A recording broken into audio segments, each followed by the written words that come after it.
Welcome to the Jets Life Podcast. I am your host, Anthony, joined by Dom.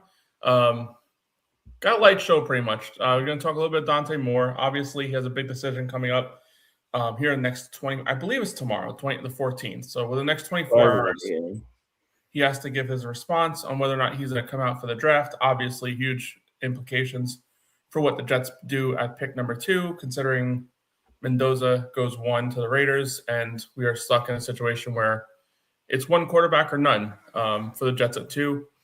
We'll do a little mock draft today, our second mock draft of the offseason. Try and change it up a little bit too, since we're talking about Dante Moore declaring or not. Might take an approach of not in the draft and see how that goes, since we did it with him in the draft last time. And then, yeah, that's really it. I mean, we can obviously open up for questions, talk a little bit about these playoff games if we want to, but there's a lot of, as far as Jets news are concerned, it's basically the waiting game now. Wait until March, free agency kicks off, and then try and line up our offseason wish list plans and so on and so forth. Let's start things off here, Dom. Obviously, Dante Moore, whether he comes out or not, has huge implications for the Jets. And he just played last week in the the Peach Bowl, I think it was. Yeah, obviously, not the greatest showing, but give your opinion on his performance against Indiana. His performance against Indiana started off really bad with that quick pick 6. But then right after that, I love the drive he orchestrated, came down the field and responded really well. And the fumbles after that, then garbage time football after that. He got some yards later in the game. I mean, we're just seeing somebody that's just a little raw. That's all. Going up against a tough defense, back-to-back weeks, Texas Tech and then Indiana wasn't easy. But not looking for any excuses. We definitely need this kid to be like the one. We can't take another miss at a number 2 pick.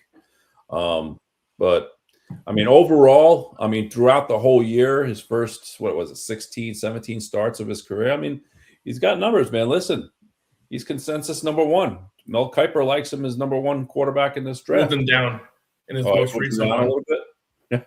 Well, moving to number 2.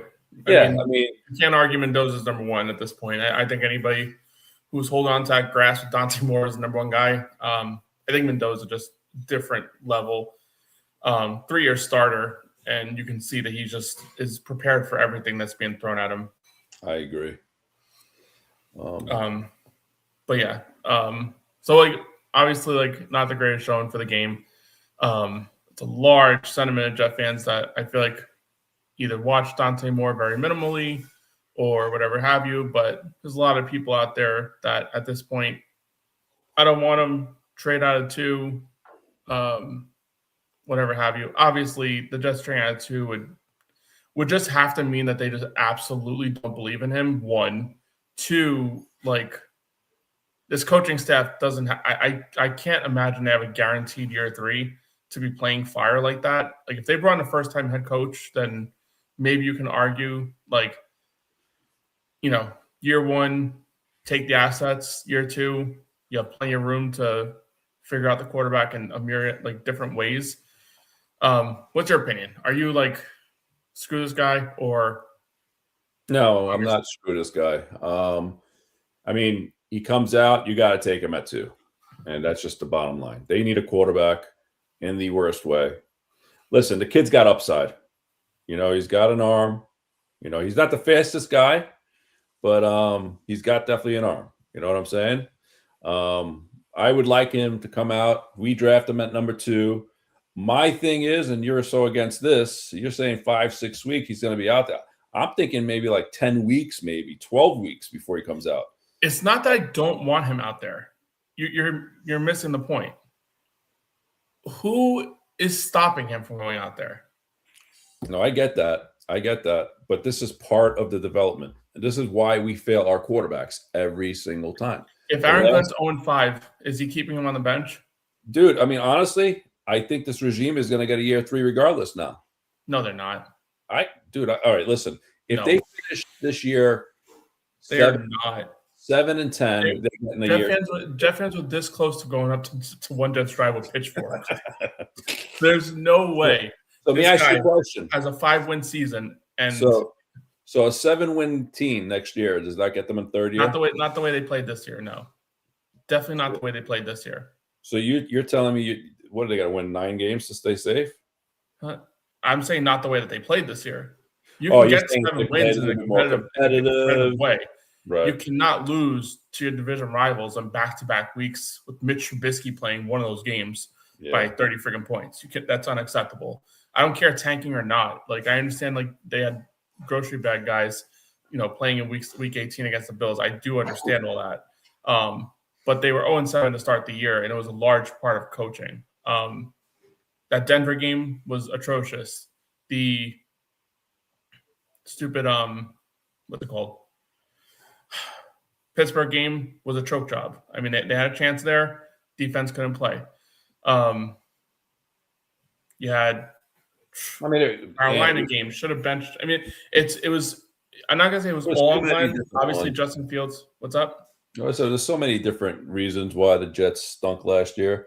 I mean, honestly, but I'll tell you, with almost $100 million in salary cap space and 4 picks in the top 46, whatever, this team could be turned around instantly. Hey, what's up, peeps? I wouldn't say instantly, but they can definitely figure shit out. Listen, at the end of the day, they're gonna have. There's no reason next year shouldn't be a big bump. They're gonna have all this assets in draft capital. They have all this assets in cap room.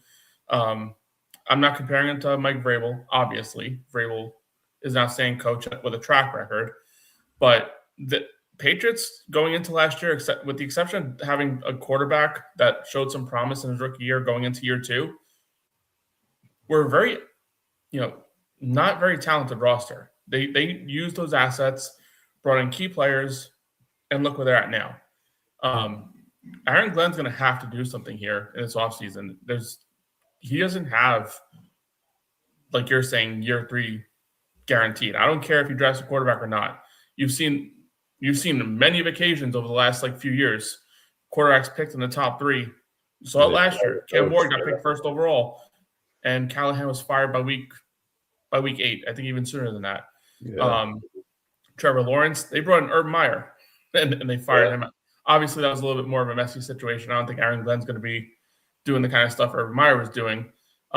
Caleb Williams, year 1, just got fired. The only thing we can hope for is a situation like we saw at Caleb Williams, where promising rookie year, even Jackson Dart, we'll use that as actually another situation. Jackson Dart didn't buy Brian Daboll an extra season. Yeah. That team fell apart, and rightfully so. But the only thing we can hope for is a situation like Giants have with Jackson Dart, a rookie showing promise, makes an attractive job. And look at the situation right now. It looks like John Harbaugh is on their short list potentially to be their next head coach. But we'll see. Let's jump right into the Dante Moore stuff. I know we talked about it a little bit. And here's my honest opinion about Dante Moore.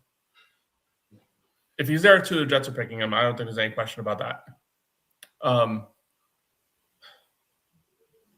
I watched a lot of Fernando Mendoza. I watched what I could out of Dante Moore. And that tells you a lot right there. There's not a lot out there except for what he did this year. And when you look at his opponents most of this year, there wasn't that much. He had a pretty light schedule playing with Oregon. Obviously, Big 12, so you got that. But like the Penn State game was a big one for him. To win that game and the manner that they did in the whiteout, that was a huge, huge situation there. Against Indiana, that wasn't the greatest game. Against Indiana again, not the greatest game. I think Indiana has one of the top defenses in the league, and I think that's pretty apparent from what they've done. From when I watched Fernando Mendoza games, I just left every single game like, holy crap, that's cool. When we watch it again, holy crap, that was cool. And I didn't really get that out of Dante Moore. Not saying that he can't do cool things. He wasn't really asked to do cool things because in most situations he was coming out with a roster that was, better than the other team. It was. I mean, that offensive Fernando line Mendoza had to elevate himself above. Yeah. Not against him. Yeah, that offensive line took a crap in that final game. But I don't know what to expect out of Dante Moore. If a team offers a crazy trade to get up to number 2, you have to listen to it. But I don't think this coaching staff is going to have those ears. Is the thing. They're going to make the pick. They're going to be picking Dante Moore, and we'll see how it goes. Roster's pretty mid this year. I don't even know if it's good, man. I think it's below average. Yeah, it's garbage. The one thing, the one area, like I keep going back to this, and I brought it up on Saturday with the guys on the AFC Shakedown. The Jets aren't like this shit show or franchise from an offensive standpoint. They have some pieces in place where you can build around this guy. It's just about filling out that offense as much as possible, getting a couple of receivers in there, keep Reese around, fill in the offensive line holes that and it's depth at this point. It's not like what it's always been, like get 5 starters and figure it out. Like they just really need to get 1 starter now with the signing of Myers and see where it goes. But I don't know. If it's up to me, Dante Moore is the pick. But I would have loved to see a little bit more out of him in that Indiana game. I agree on that, and that's what hurt a lot of Jet fans watching it. I mean, listen, yeah, we didn't say Oregon had to win the game, but put up some sort of fight. It's like it felt like Dante Moore was already a Jet quarterback that game. You know what I'm saying? I was watching some kid that was completely. He felt like he was lost. It felt like, he just couldn't do anything. I mean, I know Indiana's great, but come on now. I mean, you're number 2 quarterback in the nation. I mean, do something. Because if you think about it, his last 3-4 games weren't really that great, neither. What else? I mean, trying to pull up his game log here. I mean, what I'll say about the Texas Tech game, it wasn't a great game, but he still threw for almost 80%. Oh, he did. Got the win. They won 23-0. Again, another game he didn't really have to do much, and he did enough, to win the game. You're not going to get away with something like that against a team like Indiana that has, an outstanding quarterback playing over there in Mendoza. Let's see here. Oh, what just happened? Trying to pull up his game log. Give me a sec. I mean, otherwise, listen, the thing is with this Dante, right? You pick him at number 2. I mean, the Jets, they have to go all in on bringing the right type of people around this kid, man. They cannot play this game. This guy, London, cannot be his quarterback coach. The offensive coordinator he's going to need a big. Oh, he's not going to be there next year. Who? London, whatever. Yeah, I know, but that's my point. If they do draft Dante Moore, we're going to need some coaches around him, dude. Big time. Get out of here. All right. I mean, again, the Indiana game is a little bit of an outlier because a lot of garbage time stuff happened there. But still, low completion percentage, number of turnovers. But again, against Texas Tech, one of the top defenses in college, threw 78% of his passes, 234 yards. 4 touchdowns, 2 interceptions against James Madison. I mean, that's a crap team, but still 300 yards, 4 touchdowns. Yeah. It's not as awful. I mean, outliers in this game on this guy's log here. I'm trying to think of the game. I'm assuming it would have to be that Iowa game. They basically just scraped by. I mean, not the greatest game, but they got the W. That's all. You know what? In that game, I think they went down and scored a game-winning field goal, in a 2-minute drive. So I mean, And Mendoza's had games like that too. But know? that Penn State game, he was getting destroyed, went down. Actually, I think the Iowa game was on the same exact day, if I remember right. Both of them led game-winning drives. Listen, at the end of the day, I mean, he's going to be the pick there. Again, it's just a matter of wanting to see more out of him. But we'll find out. I got a question for you. Has he shown you enough that he's definitely the number 2 pick of this draft? Dante Moore, more like Dante less. Yeah. In that game, definitely was. If there were other options, I'd be considering other options. I mean, there are other options, but maybe not number 2. Well, no. I'll throw a couple of scenarios here. All right. So he comes out, and let's say the Jets are not in love with him. Okay, let's just assume that let's take that take for a second. Okay. They do want to draft a quarterback. Outside of Mendoza and Dante Moore, who's your number 3 and number 4 of these quarterbacks? In this upcoming draft? Yes. Because you may have to go down that route. Ty Simpson and Chambliss would probably be the obvious ones. Why do a lot of people not like this kid Carson Beck? I'm just throwing it out there. What's his? Wasn't he like the number 1 quarterback at one time? Like he was supposed to be the next coming. Then he got benched. I mean, he's won where he is. I mean, like what is his? Why does everybody not like him? I don't get it. I'm trying. Because everyone doesn't like him. Listen, he has a really good team around him at Miami. Can he succeed in the NFL? I'm not gonna say he can't because you never know. I mean, if anybody told you Brock Purdy was going to succeed in the NFL, that's kind of. Yeah. I mean, for some reason, I don't know what. I mean, I didn't watch much of him, but lately when I started watching him and all, I've been seeing a little bit of a Jackson Dart in him. I mean, the kid has potentially late first round, early second round potential. That's all I'm saying. Mm-hmm. I'm not saying that's my concern. I think. What about that other kid, Nussmeier? What happened to him? Wasn't he supposed to be a first rounder too last year? He got benched too. You're asking 2 guys that got benched to go right into the New York market and try and figure it out. No, I'm trying to know what happened to these guys. Like they were supposed to be first round talents. And then Drew Aller. Hold on. So Drew Aller last year was supposed to be a top 5 pick, and now because he got hurt, he's going to be a 3rd rounder. That doesn't make no sense to me neither. The Aller conversation is, listen, a lot of people thought he was a first-round guy. Could have been, especially last year. There was desperate teams at the top.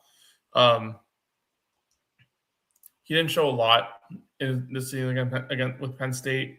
Got injured, and and it stopped.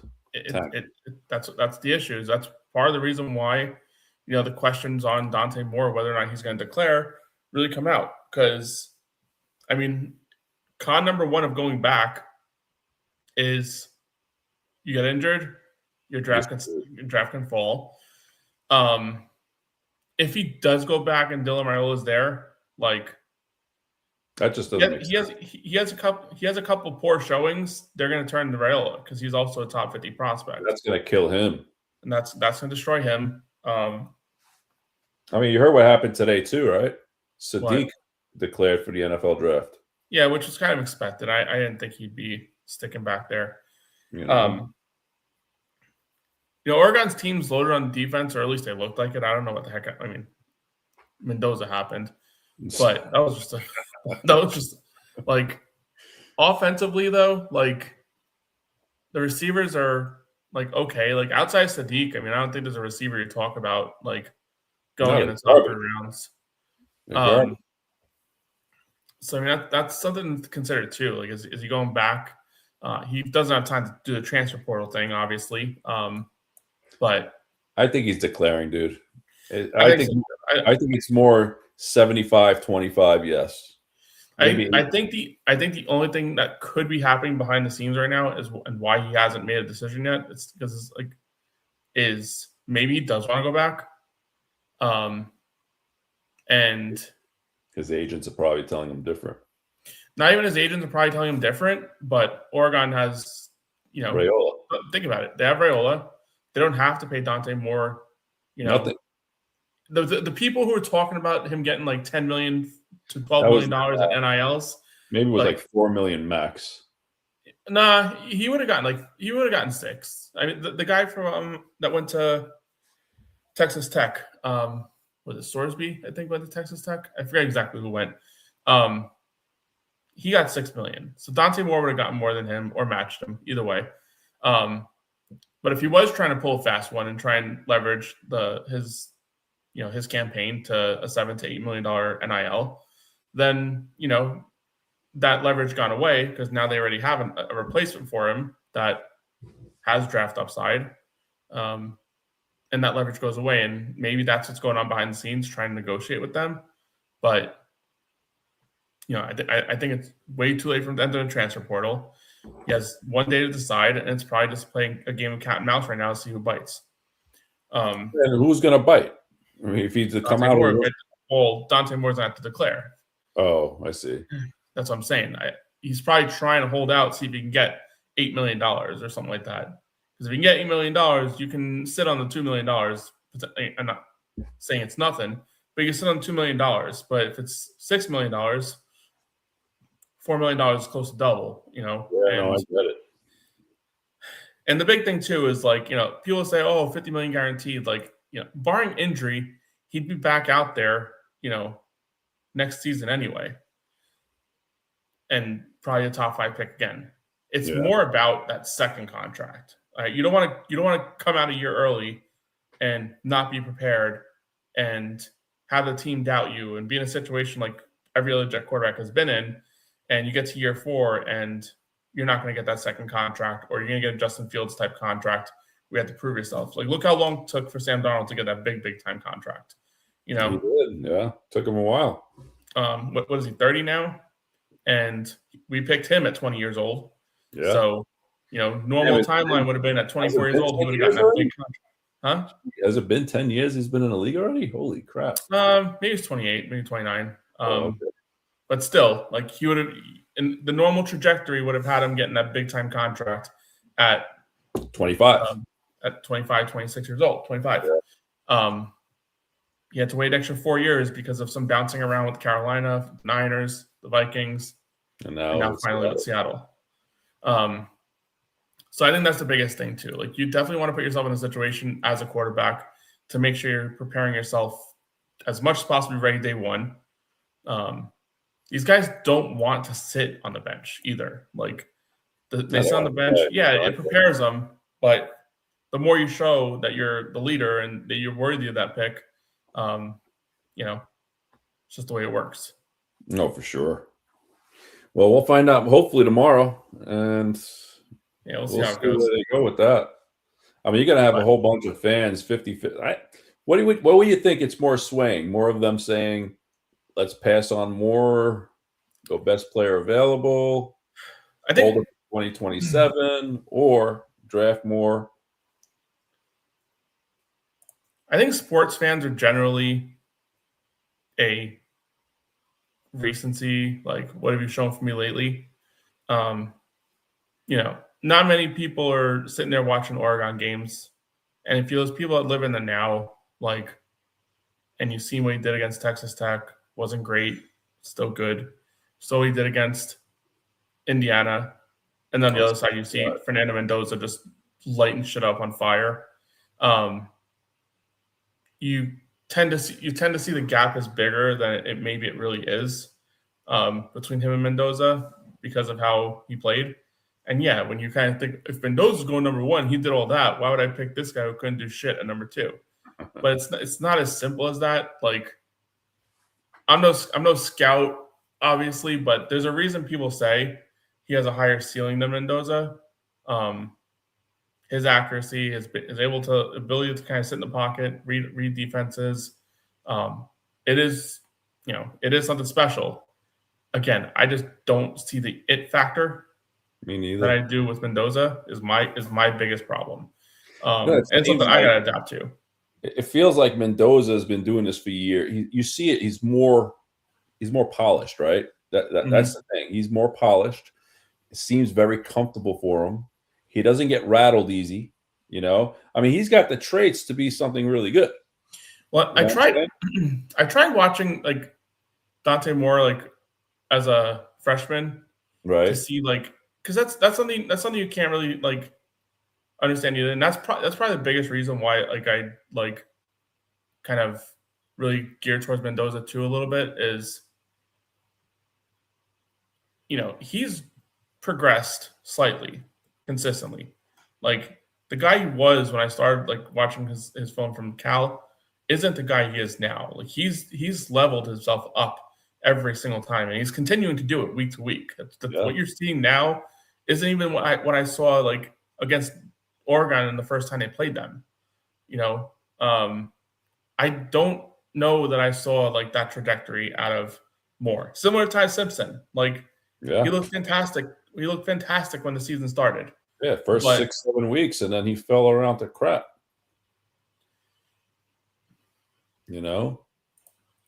Who's better than Dante Moore? I mean, from quarterback wise, at this point in time, nobody in this draft. If you want to play the game of devil's advocate of do we sit back another year, I just don't think the coaching staff has that luxury. But who's better than him? I mean, besides Fernando Mendoza.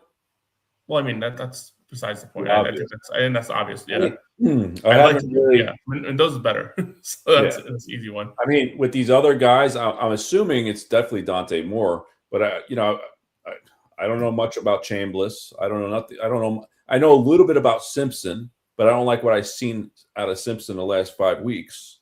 The beginning part of the year, the guy him and Mendoza were head to head. It was going down that road. I never had that. I gotta be honest with you. With Simpson, even when he was laying it up, and you know what it was like too. Like he played great. I just didn't see him like take the hit and like keep it rolling. Take the hit and keep. Like I saw it plenty of times with Mendoza. That's why when we were talking about it and everyone was like had him number one, I'm like, how? I just don't know. Like I haven't seen enough out of him. And when he finally started getting hit, the pressure finally started getting home. Now, the one thing I'll say about Ty Simpson is he was asked to do a lot at Alabama. They have no running game over there. They had no defense. And he became one-dimensional. Well, the team became one-dimensional. Whereas if you stop him, Alabama's not going to do anything. And that's what teams started keying in on. Yeah, and you've seen it. You've definitely seen it. I'm surprised that he didn't like. I heard he declared, but then I also heard that like he also got some NIL offers, like after the fact. He's getting offers. So I don't know what. I thought he did declare. Yeah, I heard that too, but I don't know if he has like until the 14th, let's say, to also like say, hey, screw it, I want to go back to college. I assume potentially because I heard he got some offers from other teams. Interesting. Like that would be best case scenario for him. Like to go to obviously he's not going to LSU because LSU just I forget who they picked up. They picked up someone too, play quarterback. But like Ole Miss, good example, a team that just got like deep into the playoffs. Especially about Chambliss got rejected. Yeah. I heard he's like suing NCAA or like trying to. How many years does he want to stay in college? 10 years? So he got injured one year. Okay. And I think this is his first year at like Division I. So he just transferred up. So he's just trying to play an extra year at like Division I to boost his draft stock, which for him it makes sense because he's probably a second round pick as currently stand. Maybe slides into the back end of the first round, someone falls in love with him. Right. So for him, it does make sense. Dante Moore, the argument's very, very weird. Like he's not going to be the second overall pick next year, I wouldn't think. You got Arch coming out. I mean, Archer away at number one. Like that's just general consensus. That's how it's going to go. He showed a lot of promise at the end of the year. He wasn't that great in the beginning of the year, but he definitely turned things around. Nick Cool drums. What do you guys think? Glenn keeping his job for a second season? Yeah, I mean, it is what it is. Should they have? No. But I think should have been one and done. Mm-hmm. Okay, we have 8 picks coming up. What more than give the checkbook to friggin' John Harbaugh and let's go. You know what I'm saying? That would have been the play. Just like the year when we hired, it was right before the Saleh year when Peyton got hired by Denver. Same crap. It's like we're always missing it a year. We're always a year behind. You know what I'm saying? So what's the next one? I mean, now Tomlin. All right, wait, maybe Tomlin for next year. I don't know. Could consider that. You know, that's the hope. I mean, what has he really done besides getting to the? I mean, I don't know. I like Tomlin. Tomlin's better than anything we've ever had. I saw that today, and I about like, are you kidding me? And I actually saw it from someone who was actually like praising give Glenn a chance. Right. I heard someone saying Tomlin hasn't done shit in the playoffs. Like, are you seriously playing that game with me right now? The guy is a winner, you know. But like me personally, my number one would have been friggin'. I mean, it's not available anymore. But Sean Payton was my number one. You know. Then after that, we had now we have a chance to get Harbaugh, and we can't even get Harbaugh. Yeah, but they weren't going to get Sean Payton though. That's the problem there. Like he was like, they weren't going to get him because they had Saleh and they believed in his vision and stuff like that. Yeah. And you know what? You got to say Saleh was doing things well at that point in time. Hey, yeah, it's going. We were 6-3 when it's a tough situation. Like I'd say, let's put things equal. And let's even say like we had Saleh right now. I would say at that point in time when Peyton was a free agent, whatever coach, or he wasn't a free agent, you had to trade for him too. Right. That point in time, like you can say I can stick with Saleh because of like, you know, he had done some good stuff with that defense. That defense was top 5, top 10, wherever you want to put it at that point in time. It was really high out there. And you can say things were moving in the right direction. Offense obviously had its issues, but they also had Zach. So there's reasons why you could have made an argument stick with Saleh. Glenn does not give you that same feeling of you know, and there's nothing there. The fact that LaFleur can become available too is potentially out there. Although it sounds like Packers are going to stick with him for another yead. Although, you know, maybe they want Tomlin and like, oh crap, you know, here we go. Now, this could be like one of the craziest musical chairs of head coaching that you've like ever seen in your life from that aspect. Unreal. Harbaugh can end up going to the Steelers now. That would be some crazy shit. So answer this question. What does Aaron Glenn do well as a head coach? Well, he did. Hey, listen, we had what was the stat? No field goals blocked all year. Goals blocked, yeah. We had a number. Like I think our special teams was ranked number 1. Our our penalties did slide upwards, so that's a good thing, you know. So it wasn't the worst. I think we finished like 23rd, 24th in the league instead of 32nd. We found a punter. I don't know, man. Other than that, I don't know. It was a joke. It's the famous Jake Asman line at this point in time. Yeah. But yeah, I guess we'll just go down a list of like a few pros and cons for Dante Moore staying. Number 1, obviously, weak quarterback class. There's not a better time to be a good quarterback than when there's no other quarterbacks out there. Get picked higher, get more money. It's the way it works. Obviously, you avoid the exposure of injury. We talked about the Drew Aller situation. Come out and have bad 3-4 games, whatever it was that Aller played, and then get injured. It's like, okay, what do we know? Like, we haven't seen this guy light the world on fire for a year and a half. So with there. Con number 1, obviously, lack of experience. That's why everybody who talks about Dante Moore is you got to bring someone in, which I don't disagree. My issue with the Jets being that team is they don't have Alex Smith. It's not the Mahomes situation. We don't have Alex Smith to play an entire season. This isn't a playoff roster where you can play that game. This is the Jets, who are with a lame duck head coach at this point in time. And it's just going to get worse. Make $5 million ahead of me on campus. Listen, something about being a college quarterback, having $5 million to your name. No, right? You just cannot replicate any other way. All right. That's for sure. Refine skills for the big payday. I talked about this earlier. It's not about getting the $50 million on your first contract. It's about getting the $50 million a year on your second contract. That's obviously the big thing there. Other than that, I mean, it's just we'll see how the rest of this goes, man. It just days away, man. We'll know. I mean, at least for eligibility. I mean, if he comes out, at least we know. Hey, listen, if we want the quarterback, it's there too. You know what I'm saying? Mm-hmm. You know, and that's why our practice today is going to be if he did not come out, and we go that route. I guess we can get right to it then. Yeah. Let me share my screen. So the first and second round only, right? Let's go a little deeper. Let's go 5. 5. All right. Yeah. Geez. Well, we have no third. We have 1 4th and 2 5s, I think. What the hell? Why is we got a crap load of 6s and 7s. We got like 4 7-round picks or 3. Well, that's why I'm avoiding those rounds because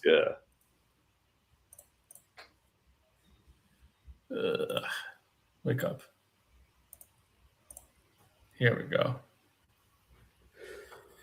All right. So we are the Jets. Yeah. 5 rounds. Okay. Enter the draft. And just checking something. Nope. All right. All right.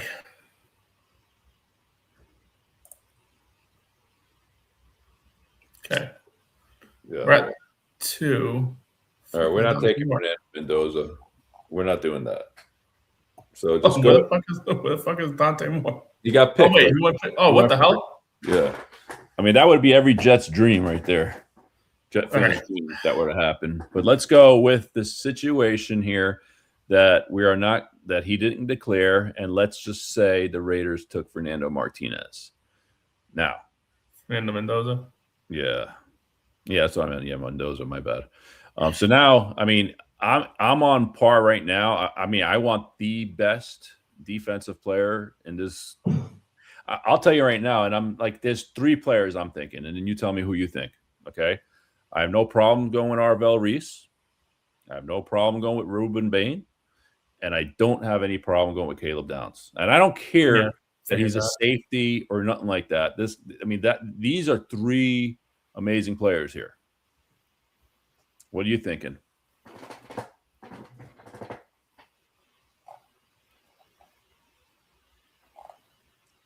Or you're thinking more? Are you thinking trade? No, I don't trade. See what's out there. Yeah, I mean, Jaguars. Trade. That'd be Jaguars interested. They want to go away from 56. Yeah, they have to give us the next 10 years first round picks for that. No. Yeah, no, I get it. Now the other option, Anthony. I mean, hey, listen. Click on the receivers button. I mean, do you go for the swing right here and say, "Hey, listen, Tyson"? Yeah. Well, I like Tyson better than Tate. You know what, Tate, and who's that other Jeremiah? What's his name over there?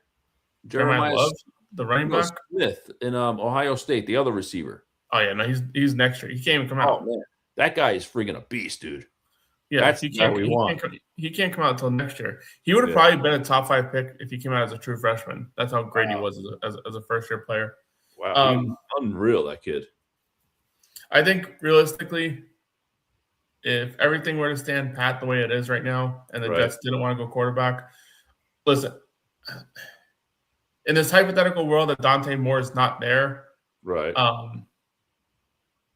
No one's trading up crazy. No, I agree. That's the thing. Like, it's different when there's a quarterback in the top 3 versus, a defensive end or a linebacker in the top 3.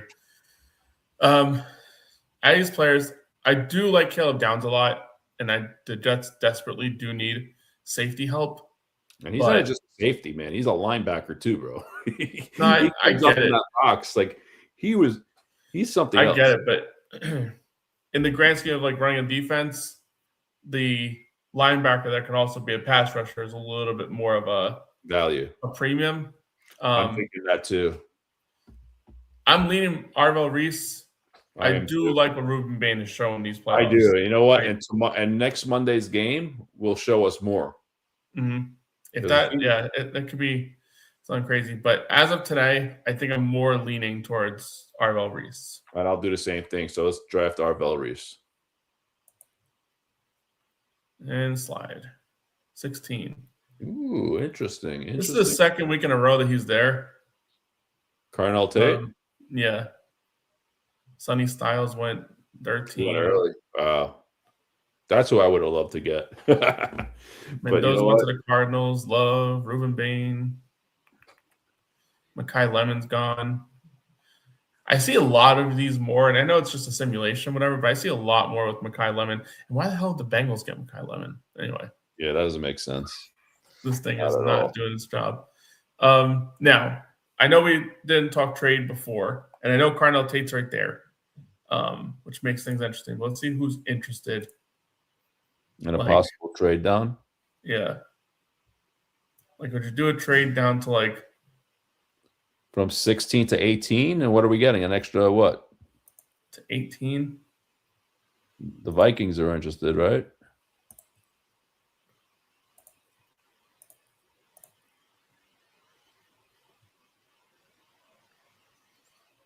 What, they're going to give us an 18 and a 49, you saying?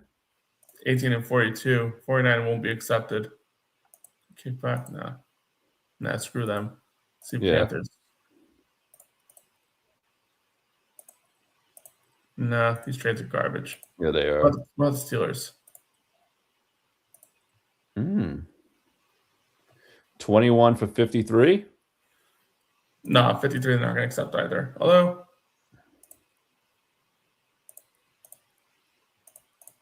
there you go. Something like that. Drop 5 spots. You get 53. Which is a second rounder. And we're setting them back 103. Go. Do it. There you go. Perfect. Now we're up again. No more trades now. No more trades. All right, so we're sitting at 21. Mm-hmm. And let's see who's on. Let's see receivers. Any receivers out there?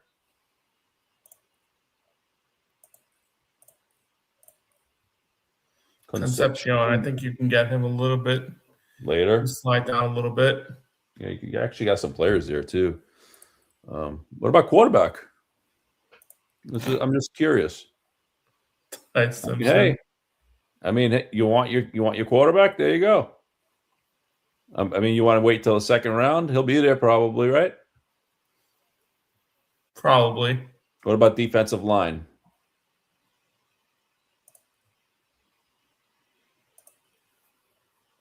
Can wait on Miller. Dude, that guy's a beast. TJ Parker. You know what? Not a bad value there. TJ Parker. Yeah. I mean, we're picking 21. I mean, he's right there. If you go best available, we don't need tackle. I mean, we could go corner here. That kid Terrell. Does he need the number 1 corner in this draft? I know. Like corner could be a good situation here. Yeah. I think we kind of did ourselves in by trading back a little bit. Yeah. Well, take him. Take Terrell. You want to take Terrell? Yeah, take Terrell. I'm not against it. No, look at him. He's freaking bro. He's awesome. 12 games played, defense snaps. He's got a couple interceptions too. We could have used that this year. Passer rating 95.2. I'm telling you, man, that's pretty good. No, 95.2 is good for a quarterback. Passer rating. Yeah. How's this guy slated this high? I don't understand this. How's he an 83.5? I honestly haven't watched many Clemson games. Right. So I can't give you anything here, but. You want to go a different route? I think so. I think corner's a weird Yeah, one for the Jets right now. I'm not saying they don't need it. They could obviously use corner help, but I think there's so many more needs. Hey, you know what? You want to get our guard and we solidify our offensive line for the next 10 years or what? I think we really did ourselves in by trading back on this one. We did. I mean, hey, listen, if you want to really do something fun, go get Kenyon Sadiq. Boom. That's what I was thinking too. Yeah, now look at that. We can do Sadiq. Yeah, let's go. Let's do it. I mean, listen, this is just practice. We're having fun. All right. This one's Dude, we're taking Allen here. I'm not even an argument. I don't even think he'll be there, but he might fall there, bro. 44. We didn't even check. Oh, he's still there. Just take him. Take him. We got Ty Simpson. Let's go. We weren't even looking. All right. I think we got another one coming up. There we go. Boom. All right. Now do a smart one here. Okay. How does our receivers room look? Actually, he took Sadiq. I mean, you like any of these guys, Ant? I like Jacoby Lane. Chris Brazell. Oh. What about these guys are good options? How about a safety? Yeah. Safety seems like it's a little, you're in a gap at safety. Oh, we could wait on that one, you're saying that. You know, I've been hearing a little bit, and I'm not saying you do it here, but I've been hearing that Omar Cooper is viewed very highly. Who? By draft people. Omar Cooper, Indiana's wide receiver. Interesting. He's viewed very highly. I'd go Lane here, honestly. As a receiver? Yeah. They have two receivers coming out of there, huh? Mm-hmm. All right. Jacoby Lane and Lemon. 6'4". Yeah. Oh, he's big frame. Mm-hmm. Is he an X receiver?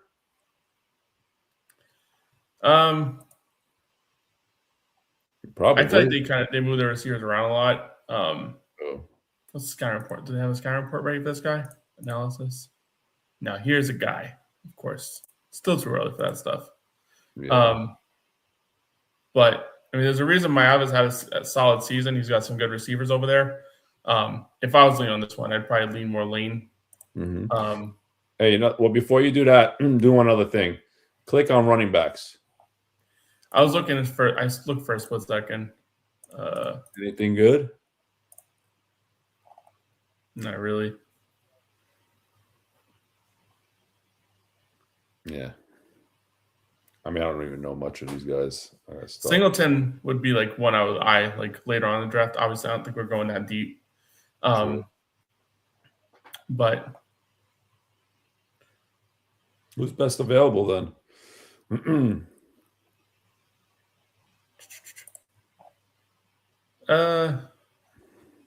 Edge. Still got Connor Lew. I know we did that last time. We still need a center. Done. Get him. Fuck it. I think we ignored wide receiver, and you gotta be realistic with receiver in this draft. Is I don't think the Jets are going to be receiver shopping in free agency. I got like in a draft. Yeah. I think with that, I really do think with that 16th pick is going to be a receiver. Yeah. I just hope the runs don't start at 9, 10, 11. You got what I'm saying? I was just trying to see, it doesn't look like a terrible draft when you consider it the fact that, no, we got two linebackers, quarterback, and a tight end. I mean, come on, look at that. Yeah. We got three definite starters there. One with a little work. Could be a starter down the road. It's shaping up to be a pretty decent draft, right? Yeah. I think receiver's probably the route to go here just because we don't have one yet. Yeah. Huh? Let's do it. Let's take that Jacoby Lane kid. Only because, you got to bring some offensive power. Yeah, you got to bring someone in. All right. Things kind of fell a certain way here that I actually kind of like a little bit. Right. You want to go with a halfback? Wait, okay, I see. Tight end. Yeah. I like Iowa offensive lineman. Go for it, Logan Jones. And there's a good spot to do it. What the hell? Yeah, usually around the 3rd and 4th rounds is where you want to bring in those guys, especially centers, guards, secondary, like safeties in them, And now we're just playing dirty here.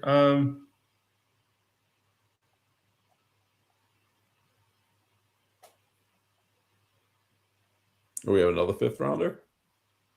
Yeah, I think that's our last one. Yeah, 3 number 2s. Not bad. I'll tell you, that would be pretty awesome. Yeah, because that trade, we got the 3rd. We moved down 5 spots, picked up a number 2. I mean, that's a beautiful thing. Yeah. I don't even know anything about this guy. What is it? This is where it gets tricky when you get deep like this. Yeah, you don't know any of these guys. I know Delp. We already picked it. We already picked the tight end. Sadiq. Yeah. There you go. Pick a safety, bro. Let's see what this guy's deal is. Desmond Reed. He must have been hurt or something.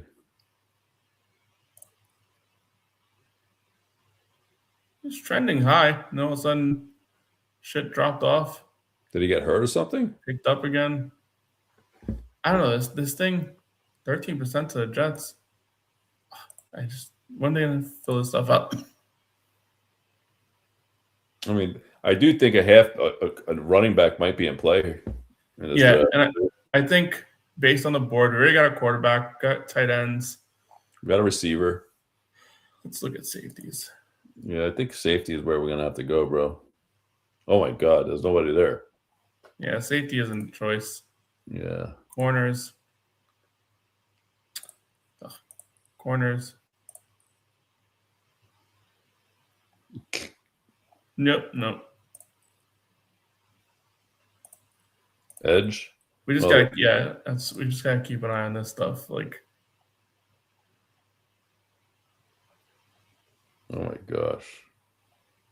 When you get deep into the draft, this is just like a lottery ticket. You know what I'm saying? Yeah, you're basically going for.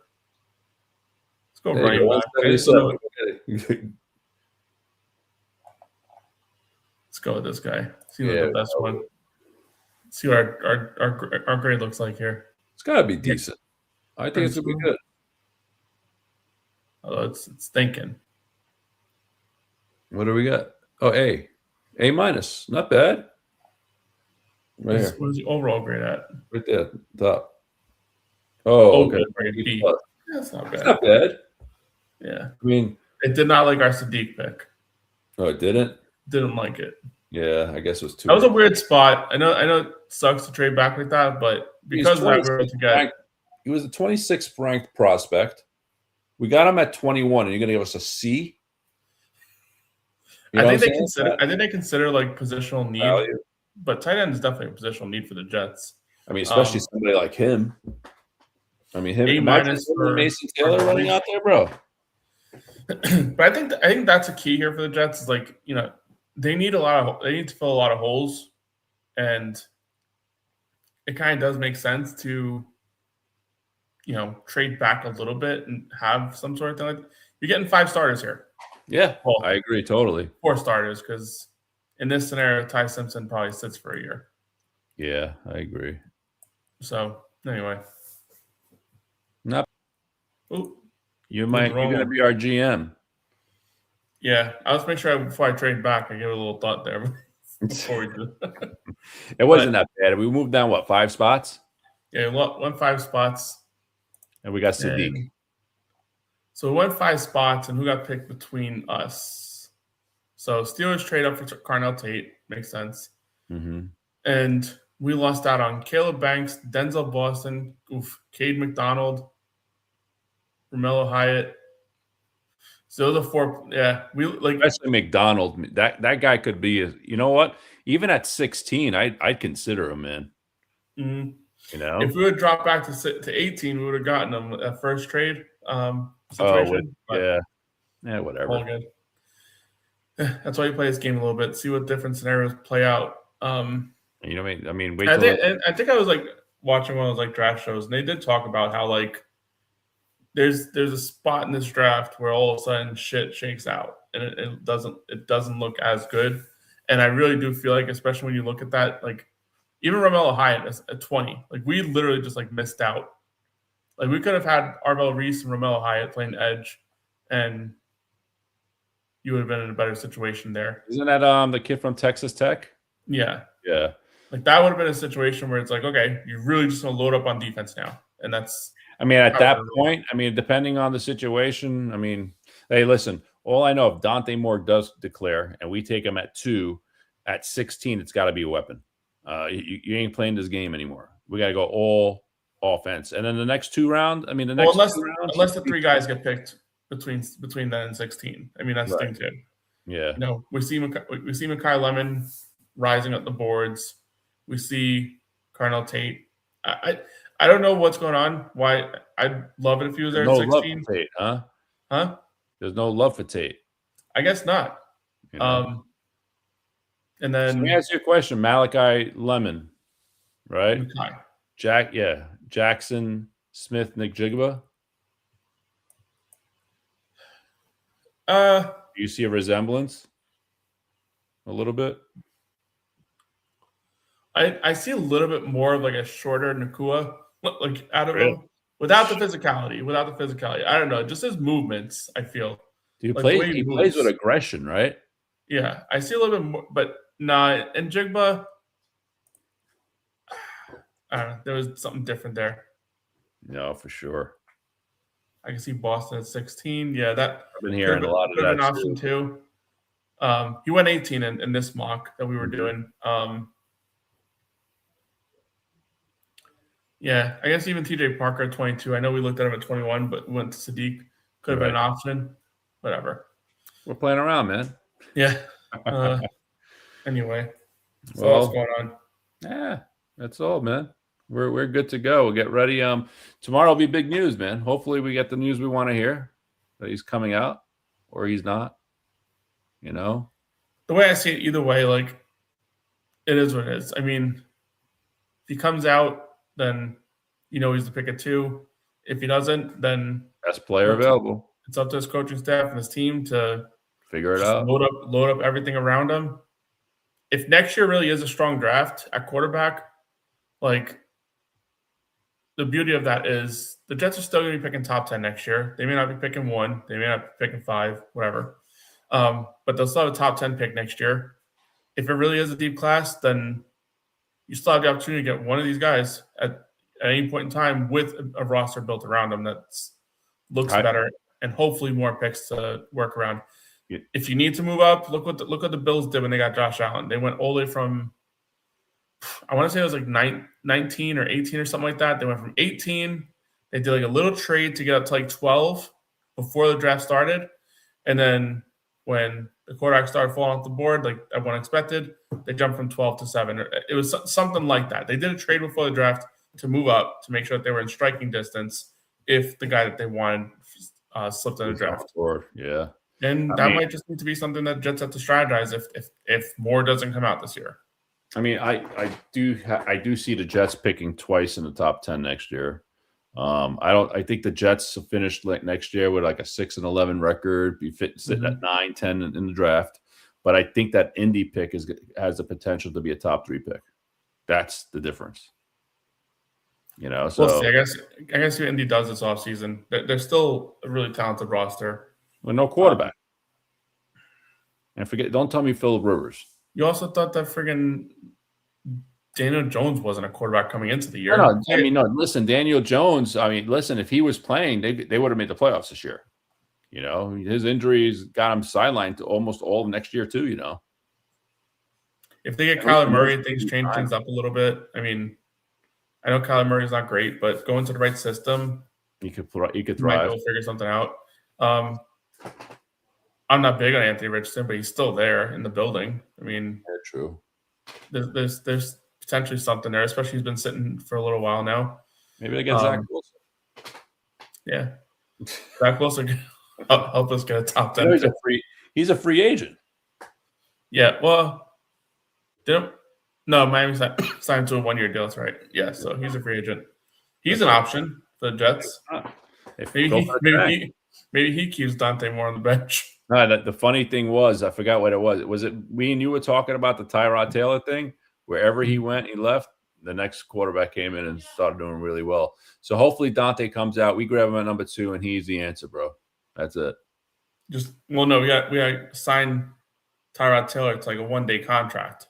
Oh, And we have then, to do that first. Might as well just bring it, keep him in again. Screw it. He'll be a good guy on the bench. Third string. Does he even want to come back, or is he in his Third string? Not even second string. Third string. He doesn't even play. He's got to play first. Oh, then put him in for the first game. Oh, he's gonna play the first. Oh, so he's gotta be a second string then. All right, there you go. Oh, he's gotta be the first string. Or he's got a second string. Yeah. First stringer sucks. Then you go Tyrod, and then Tyrod inevitably gets injured really quickly. Red shirt Dante. Nah, I just can't see it happening. To be honest. How long when you red shirted player? What is it? The whole season? No, that's in the NFL or college. No, in the NFL. Like there's not really like a red shirt for an NFL team. It's all right. Like the closest thing you get is like, what's it called? What the Bengals did, where they basically just said like, Carson Palmer's not playing, period. Like, and they stuck by it. The Jets don't have that. Like, I don't know. I just don't. I don't know how the Bengals had that. Like, it was a different time too. I had to look up that. Like, how did like a team pick Carson Palmer first overall with every intention to just like he's not playing this year, just will not play this year. I think that was the year he got hurt, Carson Palmer. I think he came out. I believe so. I remember him because he was out of USC, right? Yeah. Yeah, I think he had an injury or something, and that's why he didn't play. Or he missed that whole year. I'm looking it up. They took a flyer on that. I was like, okay. No, it was a decision made. Oh wow, interesting. Marvin Lewis. First major decision. Palmer, you're not playing. And then John Kitna had like a monster year, remember? As a starter. Yeah, wow. That's going back a long time ago. I know. Jeez. Yeah, maybe the Jets bring John Kitna to start. Nah, you know what? Honestly, it's probably gonna have to be someone like a Mariota. I wouldn't be mad at a Mariota. At least he'll. I mean, listen, you ain't winning a whole bunch of games with the guy, but at least he ain't gonna play stupid. I wouldn't be mad. So Mariota's on the list. I'll tell you right now, I would offer a third rounder, a next year's third round that could become a second rounder if Mac Jones plays that extra special. You know what I'm saying? I would do something like that.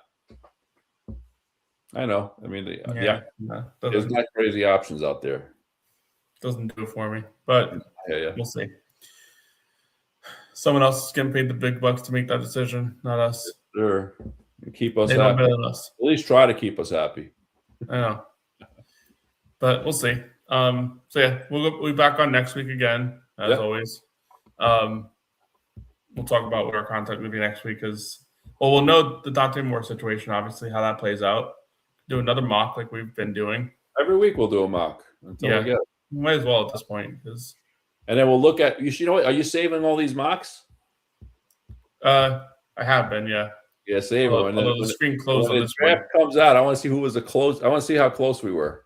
Yeah, this one, I don't know what happened. The screen closed on me automatically, so I didn't save this one, but we know who we got.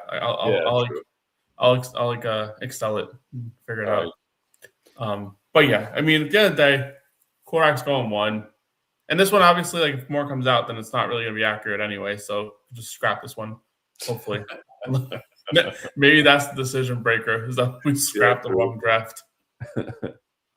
But yeah, I've been posting these on X too, so they're out there somewhere in the Twitterverse. All right. Anyway, all right, bro. That's all I got. So same here, man. Go Jets, and let's watch exciting football this weekend, huh? I know. Those games are pretty fun. Yeah, see what happens with the Bills this week. See what happens with the Patriots this week. Oh, I know. Could it be a worse AFC Championship game than Bills versus Patriots? Oh my gosh! I mean, you know what? I'm kind of rooting for the Bills, even though I don't want the Patriots to win. Uncle John's he's a Bills fan. I mean, he deserves one, man. Come on, dude. I feel bad for the Bills fans. I mean, come on. You know what? They just, I don't know. We'll see. Hopefully. All right, brother. Anybody but the Patriots. Yes. All right. Peace out. Well, everyone, thank you for joining.